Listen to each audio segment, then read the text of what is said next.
Chapter 26. Then the Ziphites came to Saul at Gibeah, saying, David is hiding on the hill of Hakaliah, opposite Jeshimon. So Saul, accompanied by 3,000 of the fit young men of Israel, went immediately to the wilderness of Ziph to search for David there. Saul camped beside the road at the hill of Hakaliah, opposite Jeshimon.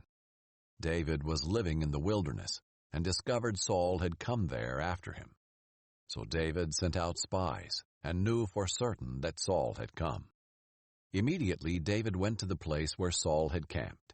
He saw the place where Saul and Abner, son of Ner, the commander of his army, were lying down. Saul was lying inside the inner circle of the camp, with the troops camped around him.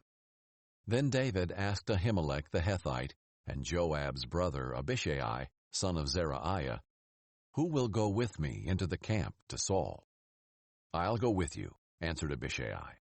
That night David and Abishai came to the troops, and Saul was lying there asleep in the inner circle of the camp, with his spear stuck in the ground by his head.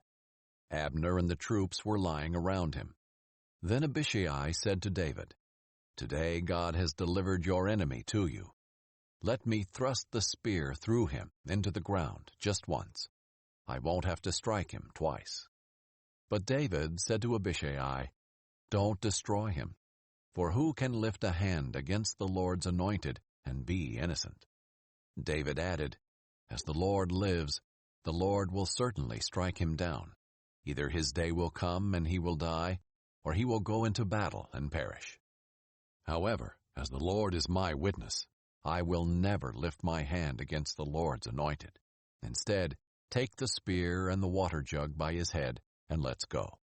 So David took the spear and the water jug by Saul's head, and they went their way. No one saw them, no one knew, and no one woke up. They all remained asleep, because a deep sleep from the Lord came over them. David crossed to the other side, and stood on top of the mountain at a distance. There was a considerable space between them. Then David shouted to the troops and to Abner, son of Ner, "Aren't you going to answer, Abner?" "Who are you who calls to the king?" Abner asked. David called to Abner, "You're a man, aren't you? Who in Israel is your equal? So why didn't you protect your lord the king when one of the people came to destroy him? What you have done is not good. As the Lord lives, all of you deserve to die, since you didn't protect your lord, the Lord's anointed. Now look around.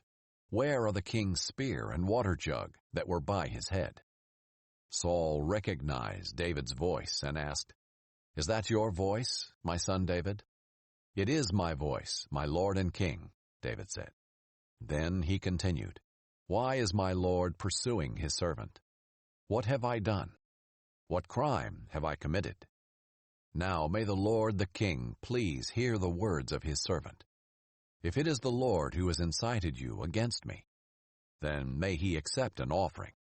But if it is people, may they be cursed in the presence of the Lord. For today they have banished me from sharing in the inheritance of the Lord, saying, 'Go and worship other gods.' So don't let my blood fall to the ground far from the Lord's presence. For the king of Israel has come out to search for a single flea, like one who pursues a partridge in the mountains." Saul responded, "I have sinned. Come back, my son David. I will never harm you again, because today you considered my life precious. I have been a fool. I've committed a grave error."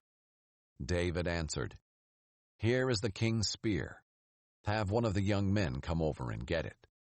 The Lord will repay every man for his righteousness and his loyalty. I wasn't willing to lift my hand against the Lord's anointed, even though the Lord handed you over to me today.